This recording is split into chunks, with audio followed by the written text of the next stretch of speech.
that our defense forces have provided and continue to demonstrate to our nation, our region, and globally. Wale walikuwa wanaua watu sasa wamekosa mahali ya kuingia. Kuanzia Boni, Forest, Lamu mpaka BP2 wa Mandera. Sisi hatuwezi kubali Al-Shabaab akuje aingie. These brave souls, our fallen heroes, made the ultimate sacrifice, embodying the essence of service before self. We will protect the citizens and critical infrastructure, including the Lapset port, the Lapset corridor, and all other government installations from any criminal activity, including terrorists. Our neighborhood's security and stability and development is our security and prosperity. Our continent's peace and growth is our safety and progress. Working together, therefore, is strategic common sense at all levels. The United Nations, recognizing the special skills of the officers from Kenya, requested that Kenya becomes the team leader of that multinational force.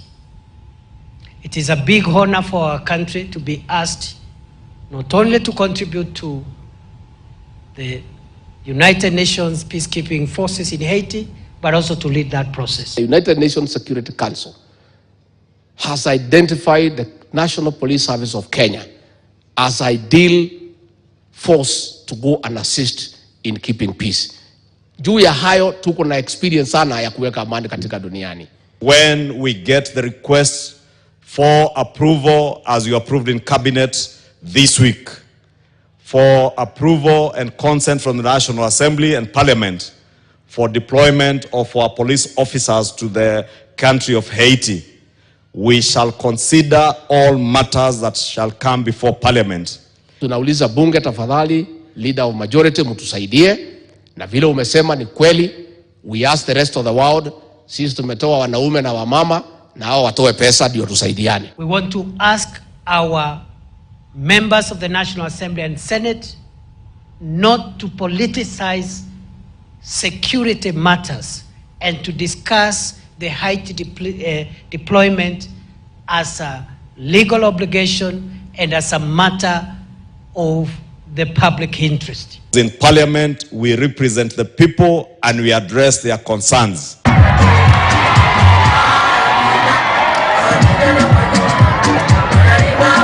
Kila wakati mlima ukipatana watu wanasema kuna crack. Na ningetaka kusema mlima kama vile tulichaguliwa sisi wote tuko nyuma Deputy President wetu Rigathi Gachagua pamoja na rais wetu William Samoei Arap Ruto. Na tunafanya kazi pamoja, na wakati wa kusema maneno ya splitting sio wakati huu, ni wakati wa kufanya kazi.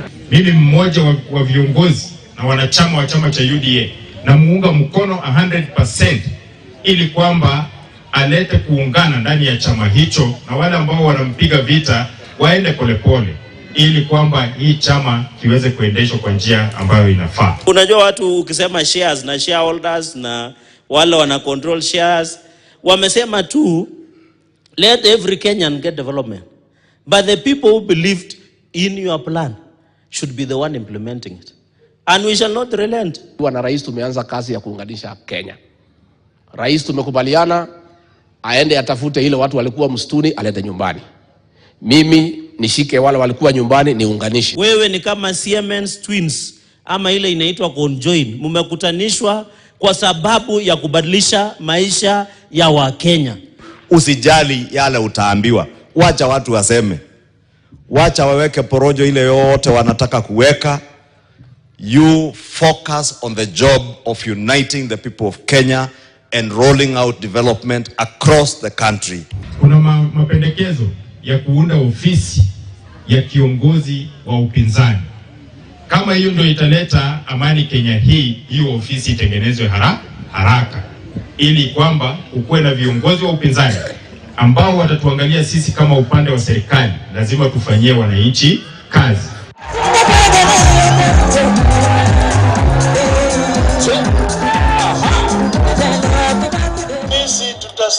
kusimama kidete na ndugu Kalonzo Musyoka. Yeye ni mtu mwaminifu. Tumeelewana vizuri.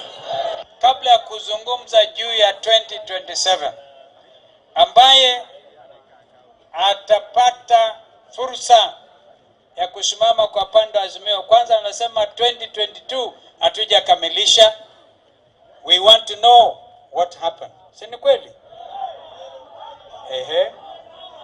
Yeyote ambaye atasimama wakati huo mwingine will have a walkover, a walk in the park. Kenyans are fed up. Kenyans wamesema hii si serikali inaweza kuaminika. Kalonzo made a decision to support Raila. He made that decision to support Raila. And I thank him for that. Because it was not an easy decision to make. Leader wetu kukuja kuambia Wajaluo na Wakamba tutakaa pamoja kama kitu kimoja na hatutawachana. Anataka kutugawanya sisi. Baba na Kalonzo, sijui baba hatasimama, sijui nani hatasimama. Miongoni wetu hapa mtu atasimama. Sawa sawa? Yeye nafikiria ni mwerevu zaidi. Tutamwonyesha ati yeye hajui. And the Azimio lineup is the prerogative of Azimio. Yeye awachane na sisi. Sawa sawa? Badala ya kuongea mambo ya 2027 Bwana Ruto, wewe tuambie vile utashukisha bei ya mafuta. Na waomba mukae imara nyuma ya baba Raila Odinga. Na yeye atatuambia na atatupatia mwelekeo. All right. Those are some of the latest sentiments there from the political tone and tenor in the country, looking back last week. And also the latest is, first of all, that we have the Deputy President also who is appealing for more cash as far as the Haiti mission is concerned. Even before we have deployed, we're asking for more cash. Remember, we had 14 billion shillings that had been allocated, 14 billion shillings that had been allocated by the US government. That is from the $100 million. Yeah, we have hardly sent people there and we're asking for money, surely. Then was it a mission? Is it a mission or is it a scheme? Indeed, indeed. So we'll look at that. But we want just to wind up on the conversation that we're having. First of all, Farah, we want to circle back with you as well on the Mao issue so that we can wind up with it. And also we talk about now, as far as the politics is concerned. We have to protect our water tables. I mean, there's no question about that. We have, what is the forest cover that we have right now? 5%, is it? 5%, we are struggling to I mean, because of 10%. I mean, it's bad. It's very, very bad. The previous government put a miller, who runs the biggest outfits on timber, as the chairman of the Kenya Forest Services. You see what I mean? I mean, it's not right. So I think we need to protect that. We protect the water table there. We protect the Mao. If there are people who are settled in there, let's look for a soft way to put them in another place. Thank you. And we have to protect our forests everywhere in the country, because the reckless cutting of trees, including in my own constituency, where the refugees, we're telling the United Nations High Commission for Refugees, you must give an alternative to wood fuel to the refugees instead of them going out there cutting all the trees in that very fragile ecosystem. So and of course we must celebrate Wangari Maathai for assisting us with the Karura Forest and assisting us with the Uhuru Park and all that. That tells you that the kind of leadership, political leadership we have in this country, if left on their own, they can easily run amok, and there will be nothing left for future generations in this country. Right. So I want to also, Martin, to clarify, for them that are holding titles so far that has been contentious. We've seen the government waking up one day and saying, oh, we are reclaiming this land. If you have actually acquired this particular land that is deemed to be government land or public land, especially the forest lands, the cemeteries as well, how secure should I be? And what will be my recourse? Since you mentioned that you went through the rigors of the process, and there was a process propriety, and you acquired a clean title deed. Innocent buyer. Let's admit something, that it is possible to get a title out of an illegal or a flawed process. It's possible. And to the extent that that process is established as a flawed or illegal, that title is subject to cancellation. So if it's fraud, or if it is from the word go, the process was illegal, for example, you are allocating a road reserve that was not available for allocation, that process is illegal. So that title can be cancelled. Now, when you cancel that title, the issue that we should be asking is, what do you do to that public servant who then misled this investor to put in their money and to take in this title? So we must have a mechanism for justice. Two, where a title has been issued, there is a due process that you must be able to follow. That's why the Constitution of Kenya has land and environment courts, so that any matter that is related to land can actually be canvassed there and a determination is made. Indeed, the Constitution also creates the National Land Commission, initially with their responsibility to look at historical injustices, which period has since expired, and therefore that window has closed. But the intention was that if there was anything that needed to be discussed, some of the issues we're discussing here about historical injustices, people being displaced from their land and so on, that was supposed to be canvassed with a view to government compensating for such wrongful action. Now that period is gone. But lastly, if you have a title, it is something that's protected by Article 40, a right to property. As to whether it's a clean title or not, it can only be as a result of a due process of the law. So if you have a clean title, you have nothing to worry about. But if, of course, your title has issues, then you should also expect to be given your day in court so that you go through a due process.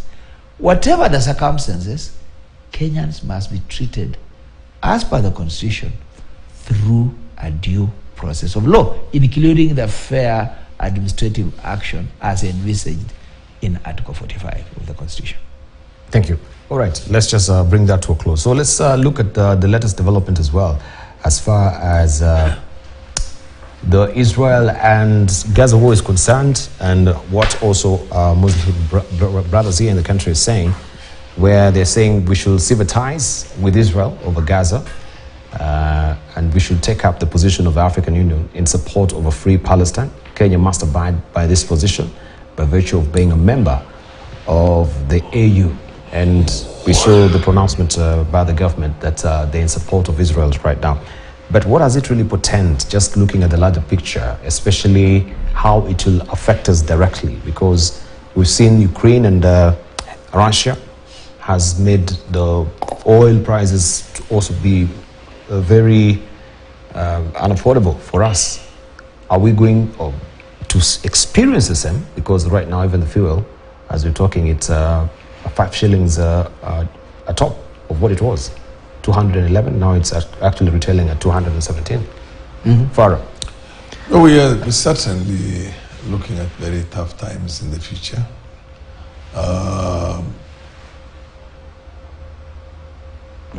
The leaders, the Muslim leaders who have asked our government to severe ties with Israel have a very strong point. But the speed or the urgency with which our president wanted to join so-called First World in that chorus. The First World is responsible for the creation of the State of Israel. The State of Israel was imposed on the people of Palestine, and they were dispossessed of their land. And we're just talking about right now how our people are being, what we were subjected to by the colonialists and the subsequent, pseudo-colonialists, because then the African elite turned itself into, we just exchanged white settlers and got black settlers. And then you fail to understand, you fail to appreciate the injustices and the impurity and the massacre that is being visited upon the Palestinians. when you are an African coming from the background that we come from. When, at the time when we had, although Kenya has always been some kind of sellout within the African cause, because Martin remembers very well in the early days, students, activists in the 70s and the rest of it, and our government was very close to the South Africans, the apartheid regime of South Africa. We were close to Ian Smith of Rhodesia, who had done the unilateral declaration of independence to say that that's, wanted to create a small white enclave like Israel was created out of Rhodesia. We in Kenya at one time, the Israelis were supposed to be settled here, and the idea was that Kenya was a choice, and Uganda was another choice. And give credit to the white settlers. White settlers are the ones who said, no, this is going to be ours. We don't want Jews here. But they intended, not for the sake of us, the Kenyans, native Kenyans, and Africans for that matter, indigenous Kenyans, but for their own sake. The white settlers also wanted to create a small Israel in here for themselves. And then coming from that kind of a historical background, and the manner we are right in our third world country, grappling with all the stranglehold that the first world has on us, and the manner in which they expropriate our resources and keep us as a permanent underclass. Then you go and join Joe Biden and the what do you call the British and the others, and say that you are recognizing the right of the Israelis to protect themselves or self against what? What happened to us during the Mau Mau was at least we had a big land. We had 544,000 square kilometers in which we could hide if we were going to be hunted down by the Royal Air Force and the Royal, what do you call the King's African Rifles those days, which they used against us in the police force. But they still did what was called the Operation Anvil and the Operation Jack Scott. You remember both cases, and when our people were mistreated the way they were mistreated. And we are coming from the history also of Koitalero Ole Samoi. And today, in this day and age, people who are suffering in a similar situation, and then you go and want to dine with the I think that was what was, for a moment I actually thought that our president was a very powerful Pan-Africanist that we have to be proud of, because he was asking the right questions when it comes to the international financial arrangements that's there. That is really worked against us. And the fact that we are so despised that 50 heads of states would go and visit one head of state, and the only thing they get is a fleeting handshake and maybe a photo opportunity. And he was saying, no, let's stand for our dignity. And then you fail to stand for the dignity of the Palestinians in a 25 kilometers by 5 kilometers prison, and the manner in which the children are being killed right now every year. But because they fired a few rockets in there, of course they want to have a fighting chance. Even if you're going to die, you die fighting. And then you go and we go and say that, and I think that was very bad. And I'm sure within the third world countries, within the African circles, within the non-aligned, what you call fraternity, they must be laughing at our president now today for what he has done. But as to what the Muslims want, Muslims, of course, we all support the Palestinians because they're the victims. And you don't think they're the victims? You probably think that you're going to get more from the Jews. I mean, I know how political class works in this place. Everybody thinks that without the Jews supporting you, you can't go far, including becoming an African head of state or African whatever. But that is for them to ponder over that. But personally, it is a disaster. And what the Palestinians did, I am sure they would do 10 times more than that, 100 times more than that. They would die fighting rather than dying in their own, what you call, homes, being turned into graves with a bombing from up there. And by the way, this is the beginning of the end of the Israeli occupation of Palestine. I can assure you, because the outrage globally. Look at the Irish, look at the Scandinavians, the way they're talking. Look at the human conscience. For a very long time, the Jews capitalized on the sufferings that they suffered under Hitler in the Second World War and the Holocaust. But they created their own Holocaust, you know what I mean? I mean, that tells you that somehow there's something wrong with it. I was seeing somebody who put in there a very disturbing a very, very disturbing statement in which he said, now I understand why Hitler did what he did. You know what I mean? You get my point? Yes. I was watching it, I was seeing it, reading it and I don't want to believe in that, because the proper Jews, the adherents and the believers in Judaism are not Zionists, for information. No. The devout Jews do not support what Netanyahu is doing. All right, but you see, they have the issues with that. I mean, this is. By the way, only 13% of the Jews, global Jews, right now are real Jews. The rest of them are people who basically converted into it one way or the other through their Let's say from Martin as well. So what happened? What is happening right now in Gaza is a catastrophe that has never had an equal in a very long time, and that any human being with the least conscience who does not support the Palestinians in there is an animal, and I'm sure it's going to, it will come back. It will haunt whoever supports that senseless slaughter. You see, the Jews believe that one Jew stands for 1,000 Palestinians.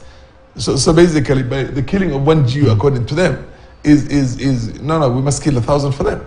You see, there is no way. And when somebody feels an Arab who is a son of, they're all the sons of what? Abraham? They're the sons of Abraham. And Ishmael. They're brothers. The Jews and the Arabs are brothers. Actually, even the language is very close, because I speak Arabic myself. And when a Jew is talking, I can pick up a lot of words that are Arabic.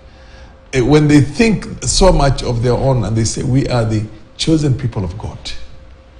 We are the chosen people of God, you know, and this is the promised land. And they look at an Arab as 1,000 grades below him. What do you think he's going to see as a black man? You as a black man.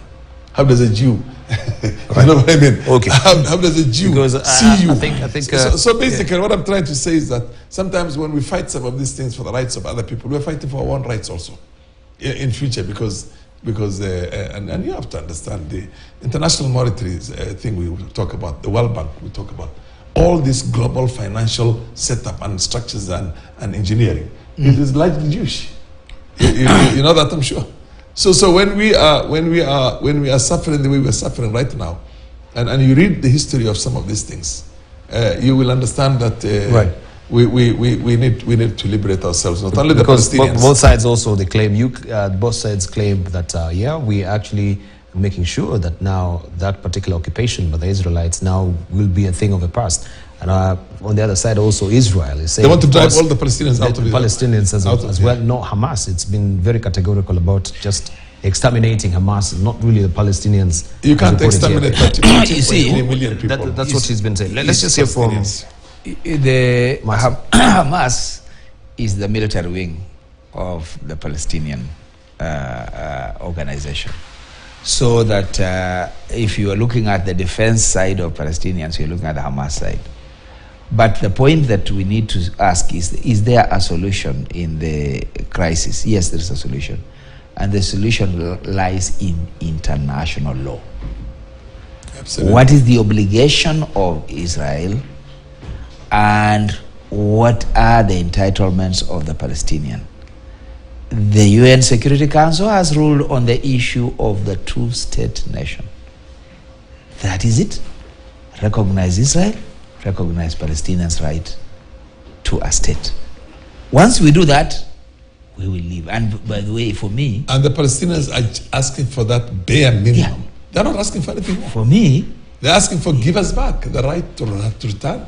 Let us have the two states. You can take the land that you took from us, but leave us to live in the balance. No. They want to take over East Jerusalem. They want to take over all of... Right. Let Martin finish and come. So for me, the question is, we can talk about boundaries, but let us talk about the right of Palestinians to exist and the right of Israelis to exist. International law applied, we will get there. What is happening right now, it was wrong for Hamas to invade, kill, maim, rape innocent civilians. It's equally wrong for Palestinians, for Israelis to now blockade, cut them off, and deny them livelihoods Because those are civilians we are talking about. For 16 we are years. bombarding civilians. What we need now is to accept that any wrong done either by Israelis or Palestinians is a wrong. Any human rights violated by either is wrong. So that what we should be heading to is the respect for international law. If that doesn't happen, I don't want to say that, of course he's saying this is the end of it, but we already have the Ukraine war going on.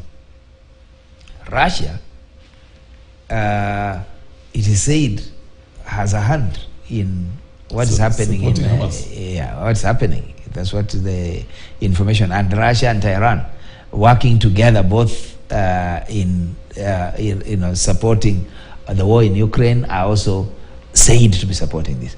Now, what we are going to see, unless this violence, unless these atrocities are halted, is that we're going to see the rest of the expanded.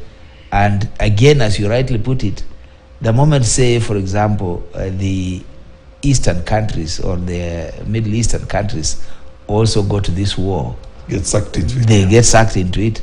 They'll also extend this, and we will all be sucked into it, including oil prices going haywire, the supplies getting cut, and so. So there is a real national or international implication here that could go out of hand. So whatever the circumstances, there's no justification for evil against evil or for violence against violence. We must get a ceasefire. What Israel is doing should be halted. They should now come back to their senses and say, what is next? But as long as we are looking at, how come 50 years, 75 years, we are at it? What assures us that we cannot get out of this, we'll get out of this in the next 30, 40 years, unless we decide to follow the international law and allow each peoples to coexist. That's all.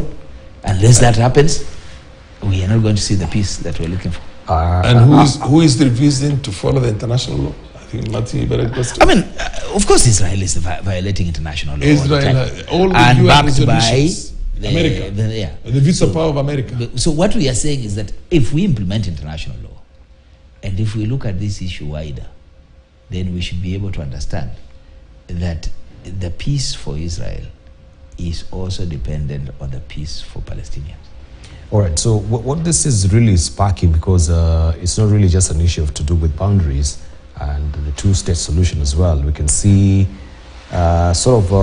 religious sentiments also as being spewed, because we've seen Muslim community holding protests in Tehran. They must, of course, those streets protesting what is happening to Palestine, the same has been happening in Morocco. The same is happening also in Egypt as well.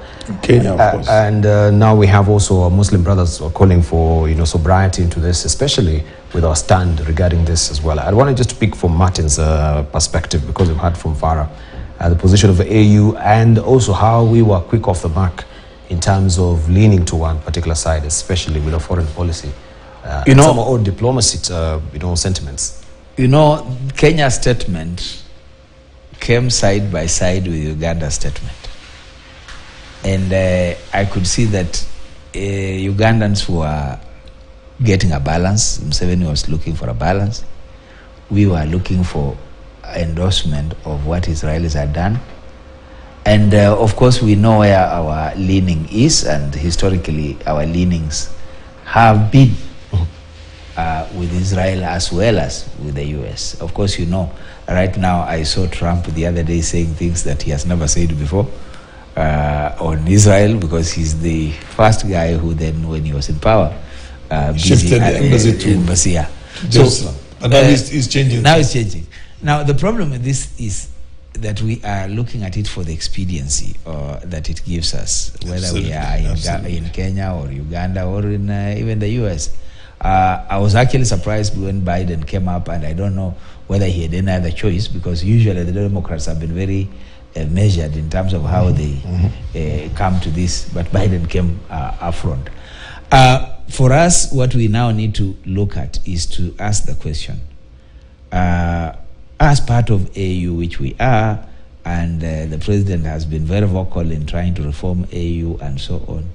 Is this a time for us to close ranks, or is this a time that we shall also not be trusted and be seen more to be leaning towards a partisan?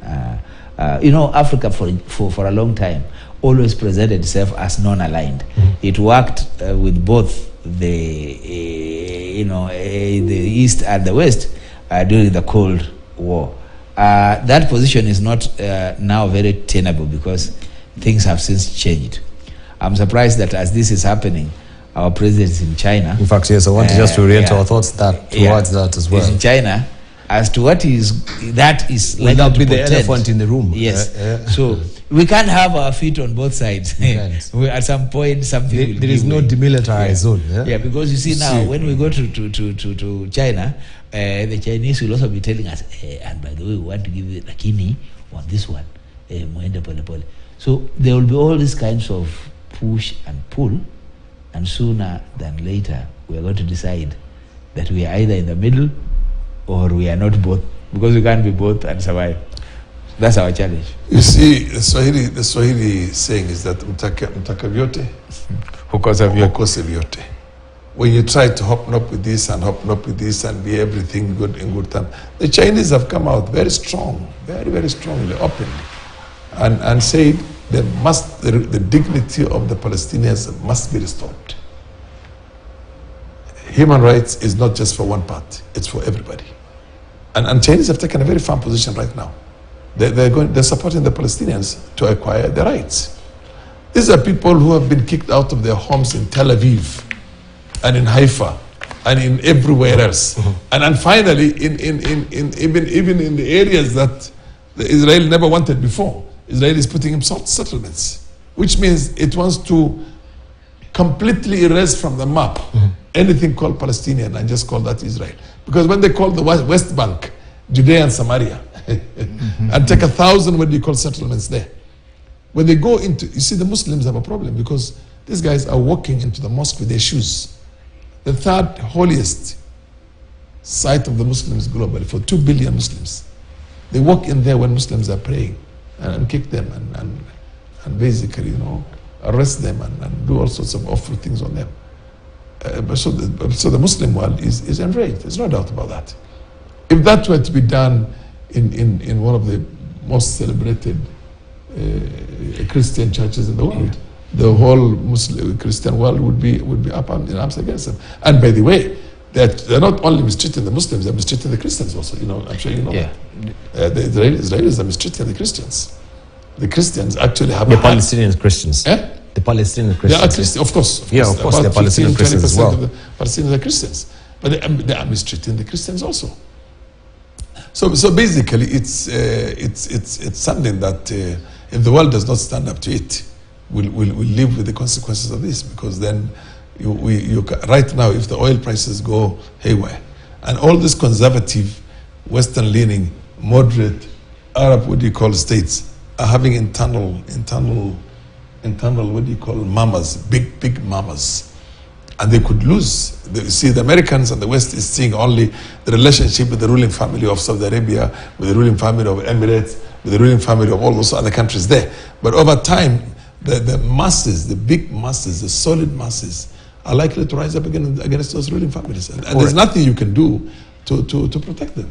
So basically... So what sort of a immediate action should the government be taking? Because we can see Which government? Our government, not in terms of the war, but in terms of us and the cost of living. Because we've said the implication of this is we're bound to be seeing the cost of fuel going up. Now it is at 217.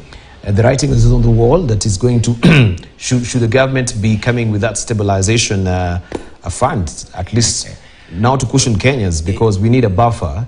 Where it is going to rise is going to be unaffordable completely. Okay, Dibal, unfortunately, we are where we are because we are in denial. When this government, or the people in government today, were on the campaign trail, they would not hear anything about Ukraine. They would not agree that the war in Ukraine was affecting us economically.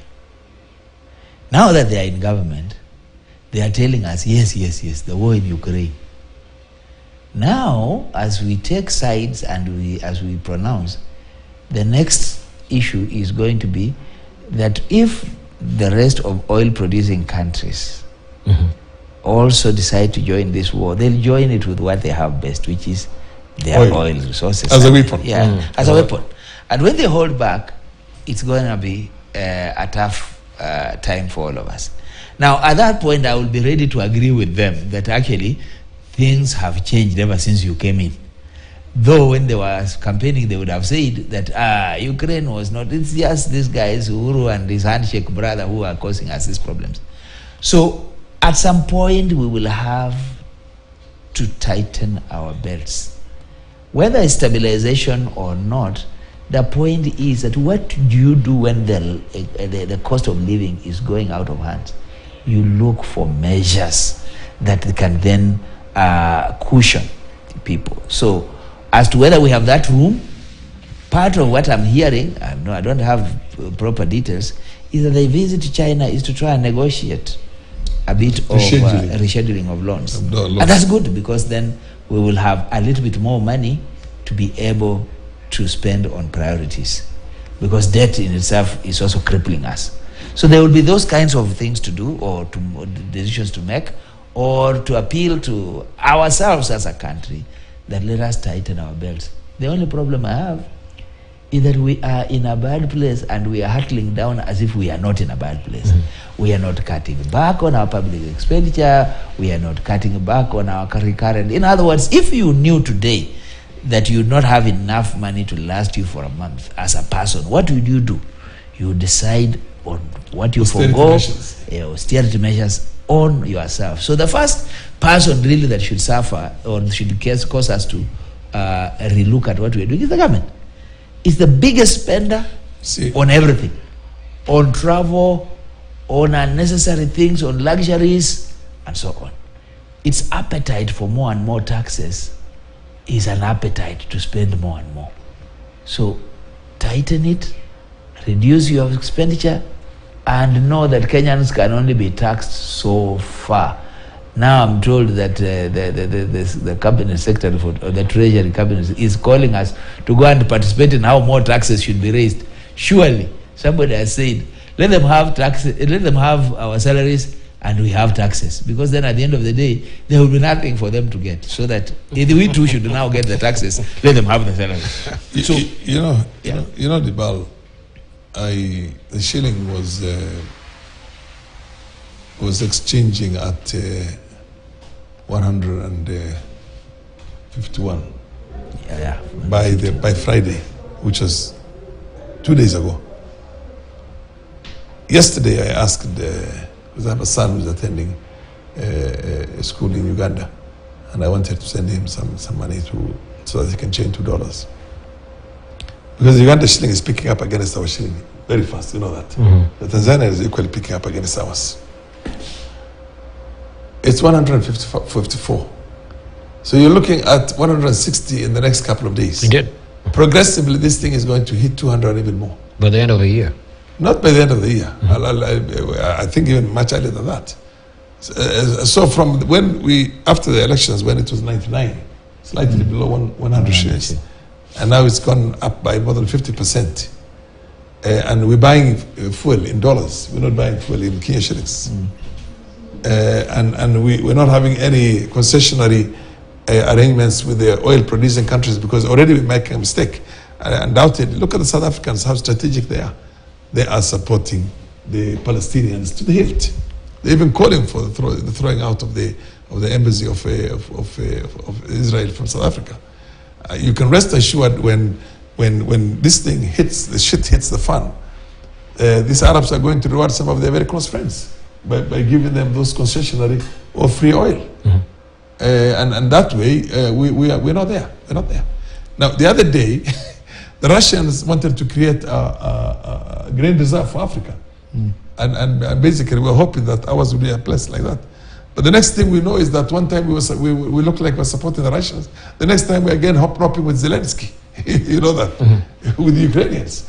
So effectively, at the end of the day, the Russians must have said, these guys can never be trusted and can be relied upon. They're not, they're dishonest.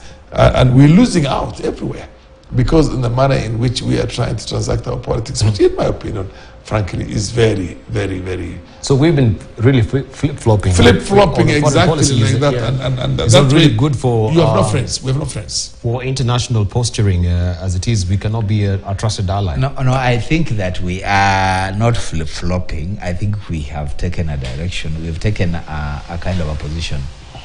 The president is very clear that he is pro-America. That, I think, is a very clear position. And he has not only visited, but spoken and given indications, including this Haiti mission. So we are not flip-flopping. But that's why I said we would like to have a big leg here and perhaps a small leg here. The problem with that is stabilization. Because you see, when you have one leg is too flip-flopping now? The other one is too big. The other one may... No, isn't that flip-flopping? Look, we debal. There was a time, I even tweeted myself, I was just so proud, over the top, and saying that, look, we are doing the right things. We were becoming the leaders of the continent because of the statements, very powerful statements that were coming from our head of state. That is not there anymore. With basically telling us that, look, we know what you are. You would graze with the sheep and also, hunt with the wolf, and nobody respects us anymore. And at one time we were literally, everybody was asking for us to lead the continent, and I think we made some serious mistakes. I was watching a demonstration in Haiti. Mm-hmm. You saw that? Yes.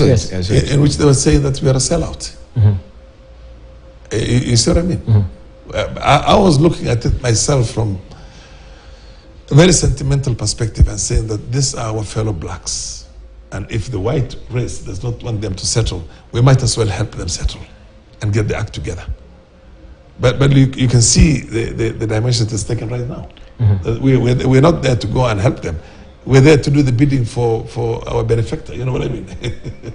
We're there to do, we're basically house slaves. What you call the plantation slaves and the house slaves. So we were the house slaves. We're just basically watching over that at the behest of the real master. And the real master in this case is the Americans. So I think we are. It's not working out very well. Mm-hmm. Let me not tell you something else also in as far as some of these things are concerned. The West has never stood with its friends, including those who sold out their own people. You look at Gaddafi. For the longest, Gaddafi was a hero. Mm-hmm. He stood up against them. They accused him for all sorts of ills, including hosting terrorists and engaging in terrorist activities. At some stage down the line, he decided he was going to make peace with them. Paid $10 billion to compensate the Lockerbie, and the Libyans were not responsible for the Lockerbie. So they basically a way of trying to buy their peace, and started donating funds and resources to institutions in the UK, US, and everywhere else to be on the good side of the arm. Putting up his tent somewhere in Manhattan, you know what I mean? It was a very powerful delegation. And at the end of the day, and engaged what you call Tony Blair as his advisor, and bringing Tony Blair and having fun because Tony Blair is going to bend down and go into that small tent, which is similar to a tent, which is a traditional Bedouin Libyan kind of a housing. What did they do to him finally?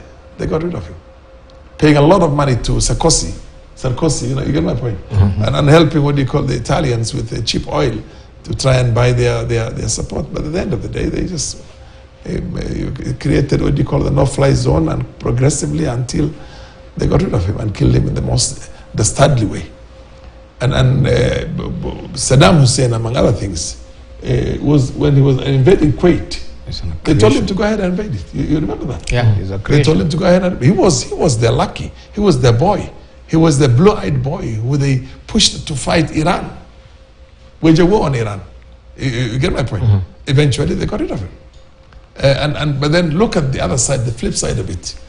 Bashar Assad of Syria has never been close to them.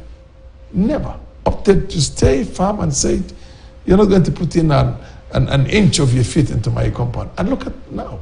He has Russians, very reliable, And they're still there by his side. The Iranians have not lost anything by closing the door to the Western Americans and all those things. They said, sorry, there can never be a fair deal between us because you are trying to take advantage of us. You want to take our oil cheaply, you want to take everything, and we'll not allow it. But you see, the Iranians are, with all the sanctions that are there, they are building their own cars, they're building their own rails, they're building their own everything. They are repairing the planes that they bought from the Americans way back, and they're putting up their own. I mean, they're everywhere. They are literally, hurtling towards becoming a first world in much faster time than them, and at the same time in control of their national destiny. So in Africa, look at the tiny state of Eritrea. You see what I mean? Eritrea said no, sorry. They closed them out. Eritrea they are the only country in Africa, sub-Saharan Africa, that has achieved Millennium Goals number 4 and 5. It's a social welfare. It's not on food aid. Ethiopia next door is on a food aid. They're given 1.2 million what they call tons of food every year.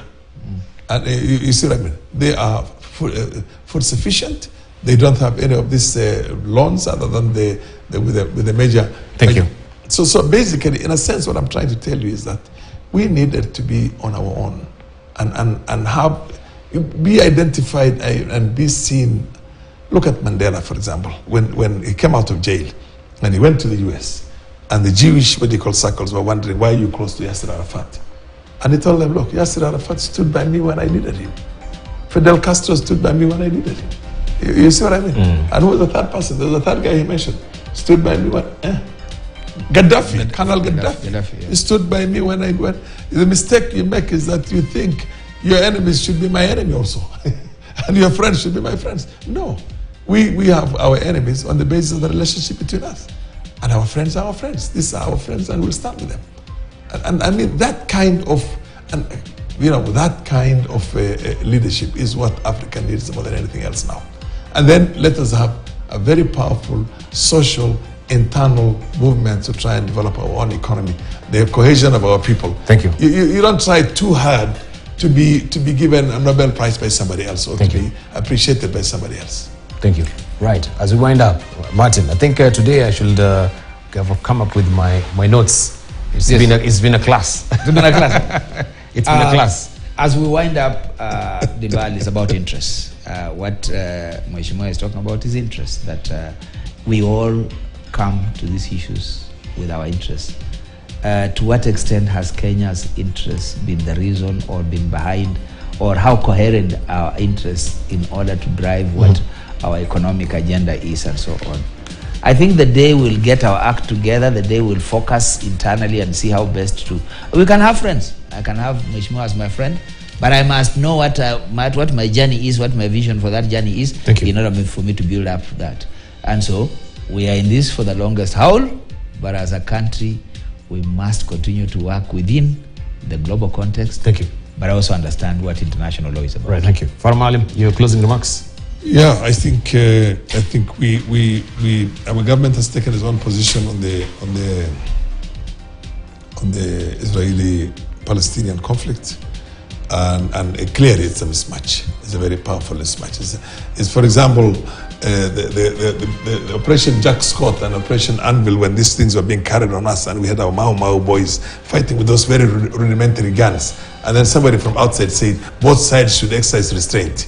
You're telling the British Empire to exercise restraint, and you're telling the Mau fighters to exercise restraint. No, this is a very small people who are just basically trying to show, to send a message that we will not accept this, even if it means killing us all. These are two mismatched powers. Israel is the fourth most powerful country in the world, which has the unlimited support of the strongest nation in the world, which is the Americans. And they've already sent what they call the biggest aircraft carrier they had there, with all the pilots and everybody else, in the event that Israel has a problem, and they're supplying them. And then you can't say that, no, both sides should do, no. Right. This is a massacre. Thank you. This is a destruction. This is a Holocaust of people. And it's like telling the Jews in the Second World War that Hitler must exercise restraint, and the Jews also must exercise restraint. You know what I mean? You get my point? Thank you. Both parties must talk. Here is somebody who's putting them into the gas chambers. Now the Palestinians are going into what amounts to gas chambers. Right, thank you. They're being buried in their big buildings with all those powerful cluster bombs and the rest. Thank you. So Thank Kenyans, you, as Kenyans, let me just finish. As Kenyans, we need to stand by the victims. The victims in this case are the Palestinian children, mothers, elderly people, and the rest. If we don't do, tomorrow we'll have, things might change. Tomorrow we might need their support. Right. But we also, both sides, we have the victims as well, not just on the Palestinian side. Human atrocities have been, of course, perpetrated as far as collateral even damage during is the concerned. Mau So Mau, we there shall are a few farmers who were killed. So Right. you can say also, they also had victims those days. The Thank Mau Mau you. killed a few We need to go. farmers. All right. Thank you very much for your valid company, Martin Olo. Dr. Martin Olo is an advocate of the High Court, and also he is the Dean of the School of Law at Daystar University. Thank you so very much. And also, we want to thank you, Farah Malim, as well, who is a member of Parliament of Dadaab, and also member of Speaker's panel. Thank you for your